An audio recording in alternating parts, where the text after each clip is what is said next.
Ayub pasal 4.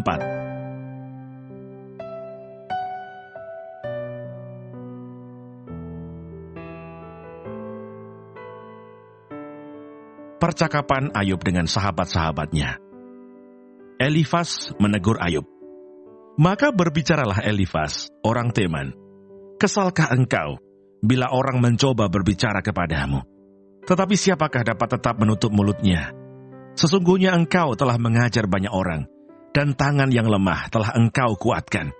Orang yang jatuh telah dibangunkan oleh kata-katamu, dan lutut yang lemas telah kau kokohkan. Tetapi sekarang, dirimu yang tertimpa dan engkau kesal. Dirimu terkena dan engkau terkejut. Bukankah takutmu akan Allah yang menjadi sandaranmu, dan kesalehan hidupmu menjadi pengharapanmu? Camkanlah ini, siapa binasa dengan tidak bersalah, dan di manakah orang yang jujur dipunahkan? Yang telah kulihat ialah bahwa orang yang membajak kejahatan dan menabur kesusahan, ia menuainya juga. Mereka binasa oleh nafas Allah dan lenyap oleh hembusan hidungnya.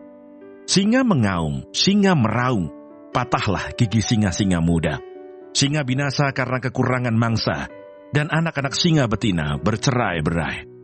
Suatu perkataan telah disampaikan kepadaku dengan diam-diam, dan telingaku menangkap bisikannya. Waktu bermenung oleh sebab khayal malam, ketika tidur nyenyak menghinggapi orang. Aku terkejut dan gentar, sehingga tulang-tulangku gemetar.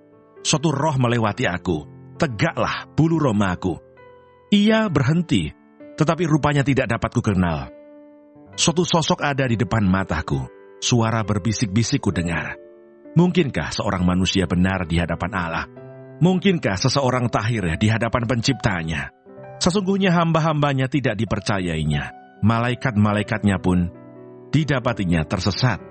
Lebih-lebih lagi mereka yang diam dalam pondok tanah liat, yang dasarnya dalam debu, yang mati terpijat seperti gegat. Di antara pagi dan petang mereka dihancurkan, dan tanpa dihiraukan mereka binasa untuk selama-lamanya. Bukankah kemah mereka dicabut? Mereka mati, tetapi tanpa hikmat.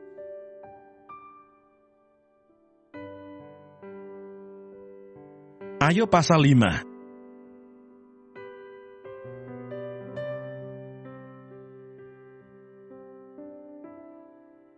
Berserulah, adakah orang yang menjawab engkau? Dan kepada siapa di antara orang-orang yang kudus engkau akan berpaling? Sesungguhnya orang bodoh dibunuh oleh sakit hati, dan orang bebal dimatikan oleh iri hati. Aku sendiri pernah melihat orang bodoh berakar, tetapi serta-merta kukutuki tempat kediamannya. Anak-anaknya selalu tidak tertolong. Mereka diinjak-injak di pintu gerbang tanpa ada orang yang melepaskannya. Apa yang dituainya dimakan habis oleh orang yang lapar, bahkan dirampas dari tengah-tengah duri, dan orang-orang yang dahaga mengingini kekayaannya. Karena bukan dari debu terbit bencana, dan bukan dari tanah tumbuh kesusahan. Melainkan manusia menimbulkan kesusahan bagi dirinya, seperti bunga api berjolak tinggi. Tetapi tentu aku akan mencari Allah, dan kepada Allah aku akan mengadukan perkaraku. Ia melakukan perbuatan-perbuatan yang besar dan yang tak terduga, serta keajaiban-keajaiban yang tak terbilang banyaknya. Ia memberi hujan ke atas muka bumi, dan menjatuhkan air ke atas ladang. Ia menempatkan orang yang hina pada derajat yang tinggi, dan orang yang berduka cita mendapat pertolongan yang kuat. Ia menggagalkan rancangan orang cerdik, sehingga usaha tangan mereka tidak berhasil. Ia menangkap orang berhikmat dalam kecerdikannya sendiri, sehingga rancangan orang yang belat-belit digagalkan. Pada siang hari mereka tertimpa gelap, dan pada tengah hari mereka meraba-raba seperti pada waktu malam. Tetapi ia menyelamatkan orang-orang miskin dari kedahsyatan mulut mereka, dan dari tangan orang yang kuat. Demikianlah ada harapan bagi orang kecil, dan kecurangan tutup mulut. Sesungguhnya, berbahagialah manusia yang ditegur Allah. Sebab itu janganlah engkau menolak didikan yang maha kuasa, karena dialah yang melukai, tetapi juga yang membebat. Dia yang memukuli, tetapi yang tangannya menyembuhkan pula. Dari 6 macam kesesakan engkau diluputkannya, dan dalam 7 macam engkau tidak kena malapetaka. Pada masa kelaparan, engkau dibebaskannya dari maut, dan pada masa perang dari kuasa pedang. Dari cemeti lidah engkau terlindung, dan engkau tidak usah takut bila kemusnahan datang. Kemusnahan dan kelaparan akan kau tertawakan, dan binatang liar tidak akan kau takuti. Karena antara engkau dan batu-batu di padang akan ada perjanjian, dan binatang liar akan berdamai dengan engkau. Engkau akan mengalami bahwa kemahmu aman, dan apabila engkau memeriksa tempat kediamanmu, engkau tidak akan kehilangan apa-apa.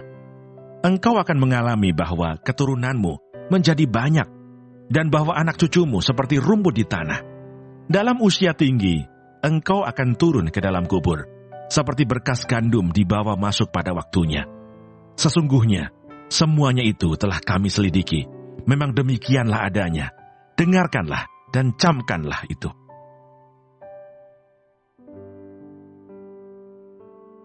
Ayub pasal 6.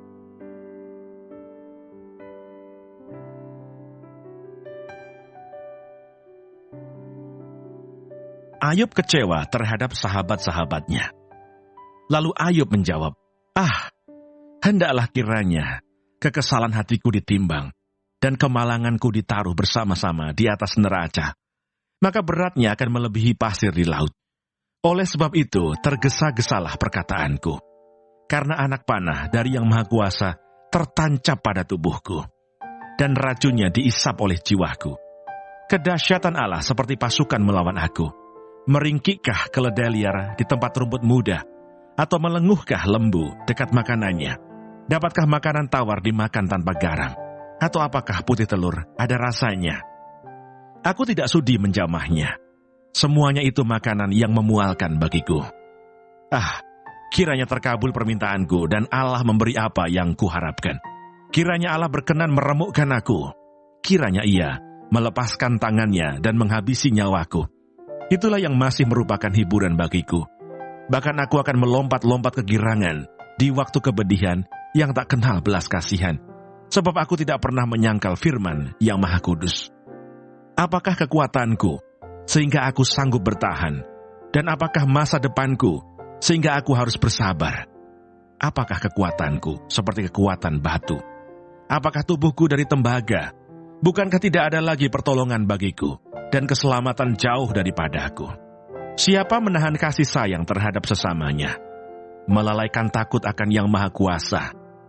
Saudara-saudaraku tidak dapat dipercaya seperti sungai, seperti dasar daripada sungai yang mengalir lenyap, yang keruh karena air beku, yang di dalamnya salju menjadi cair, yang surut pada musim kemarau, dan menjadi kering di tempatnya apabila kena panas.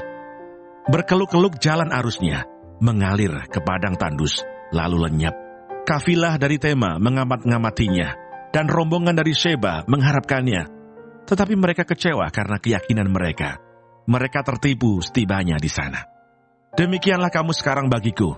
Ketika melihat yang dahsyat, takutlah kamu. Pernahkah aku berkata, berilah aku sesuatu, atau berilah aku uang suap dari hartamu, atau luputkan aku dari tangan musuh, atau tebuslah aku dari tangan orang lalim. Ajarilah aku, maka aku akan diam, dan tunjukkanlah kepadaku dalam hal apa aku tersesat. Alangkah kokohnya kata-kata yang jujur. Tetapi apakah maksud celaan dari pihakmu itu? Apakah kamu bermaksud mencelah perkataan? Apakah perkataan orang yang putus asa dianggap angin? Bahkan atas anak yatim kamu membuang undi, dan sahabatmu kamu perlakukan sebagai barang dagangan.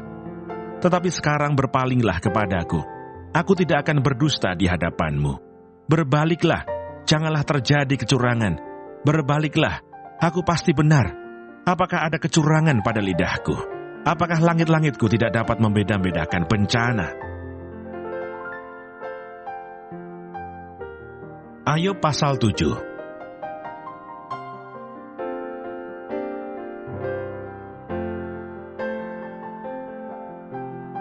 Hidup itu berat. Bukankah manusia harus bergumul di bumi, dan hari-harinya seperti hari-hari orang upahan?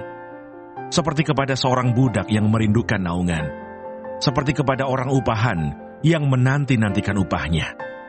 Demikianlah dibagikan kepadaku bulan-bulan yang sia-sia, dan ditentukan kepadaku malam-malam penuh kesusahan. Bila aku pergi tidur, maka pikirku, bilakah aku akan bangun? Tetapi malam merentang panjang, dan aku dicekam oleh gelisah sampai dini hari. Biringa dan abu menutupi tubuhku. Kulitku menjadi keras lalu pecah. Hari-hariku berlalu lebih cepat daripada torak dan berakhir tanpa harapan. Ingatlah bahwa hidupku hanya hembusan nafas. Mataku tidak akan lagi melihat yang baik. Orang yang memandang aku tidak akan melihat aku lagi. Sementara engkau memandang aku tidak ada lagi.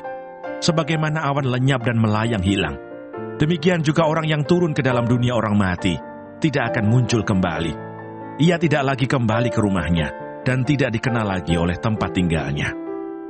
Oleh sebab itu, aku pun tidak akan menahan mulutku. Aku akan berbicara dalam kesesakan jiwaku, mengeluh dalam kepedihan hatiku. Apakah aku ini laut atau naga, sehingga engkau menempatkan penjaga terhadap aku?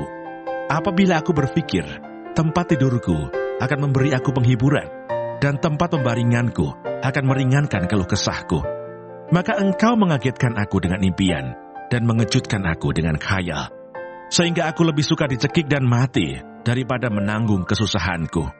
Aku jemu, aku tidak mau hidup untuk selama-lamanya.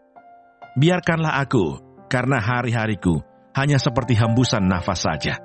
Apakah gerangan manusia, sehingga dia kau anggap agung, dan kau perhatikan, dan kau datangi setiap pagi, dan kau uji setiap saat? Bilakah engkau mengalihkan pandanganmu daripada aku, dan membiarkan aku, sehingga aku sempat menelan ludahku? Kalau aku berbuat dosa, apakah yang telah kulakukan terhadap engkau, ya penjaga manusia? Mengapa engkau menjadikan aku sasaranmu, sehingga aku menjadi beban bagi diriku? Dan mengapa engkau tidak mengampuni pelanggaranku, dan tidak menghapuskan kesalahanku? Karena sekarang aku terbaring dalam debu, lalu engkau akan mencari aku, tetapi aku tidak akan ada lagi.